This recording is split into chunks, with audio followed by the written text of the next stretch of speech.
Desert Diaries. Week 37. Hello, Arizona calling. Well, this week I have literally been stopped in supermarkets, at petrol stations, in a bar, even at the dog park to ask what I think about Meghan and Harry. It's like because I'm British, I've got some great insight into what's going on in their minds. It's been really quite fun, actually. And for the record, as someone who isn't very good at being told what to do, I say go and live your life. You only get one of them. Also this week, I wave goodbye to my dad. You know, it's obvious, I suppose, but not being able to have him pop in with some veg from his allotment or just to have a cup of tea, it's been one of the hardest things about moving. I mean, I knew it would be. It's not been a surprise. And, of course, with Mum living in Australia, I've not had her nearby for years, and I suppose I've got used to that. Although at the moment, not being able to see her is awful. But I know that so many families live apart and so many people don't have families or don't have a relationship with a family that they do have. So, again, I'm counting my blessings for being able to see him and also for modern technology because that does make things so much easier. Anyway, before he flew away, we went on an amazing road trip to Tombstone. Oh! Now, we hadn't been south of Tucson since we moved here. But I jumped on the I-10. Remember, that's the road that goes to LA in one direction. And I just kept going in the opposite direction. Now, in case you were wondering how big Arizona is, it's nearly 114,000 square miles. Bear in mind, the whole of the UK is 93,000 square miles. It is a big old state. Anyway, once we passed Tucson, we made a quick detour to the Mission Saint Xavier de Bac. Now, this church is nicknamed the White Dove of the Desert, and it rises up in a mass of white stone and marble from the desert floor. You can't help but wonder, what on earth travellers hundreds of years ago must have thought when they came across this striking building? I mean, literally in the middle of nowhere. Now, the mission was founded in the late 1600s by Father Eusebio Kino, and the church was completed 100 years later. It's got just an amazing history of bandits and thieves and tearaways and a whole bunch of other drama. It's really an incredible building. I thought it would be dead plain inside, being in the middle of the desert. But it was just stunning. I mean, stuccos and murals and gilded ceilings, just beautiful.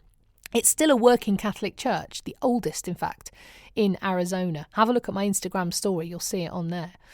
Now, from there, we drove on through breathtaking scenery to Tombstone. What can I say? Now, the original high street remains. It is just awesome. It's brilliant. It's like you're on a movie set, but it's real. My dad ate a Boot Hill burger and drank a massive beer in Big Nosed Kate's saloon, while an older man, wearing a cowboy hat of course, played country tunes on a guitar. It was wonderful. Big Nosed Kate was a real person. She arrived in Tombstone to work as what my nana would have called a lady of the night. And she then went on to set up businesses like the saloon and became Doc Holliday's girlfriend. We stopped off at the Birdcage Theatre, which was both a theatre, a bar and another place where many ladies of the night plied their trade. You can see the original wooden staircase up to where these ladies worked, and it is worn down to nothing with thousands of cowboy boots. You can see the bullets lodged in the bar as well and the walls from the many fights that went on there. And there's also a ghost tour, which I would love to go on, that they do most nights.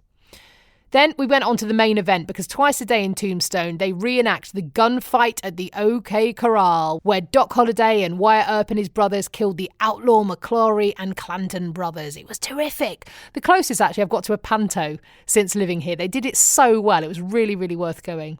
I particularly love the fact that the man who sold us the tickets was from Darlington. You can't escape Brits anywhere. We're everywhere.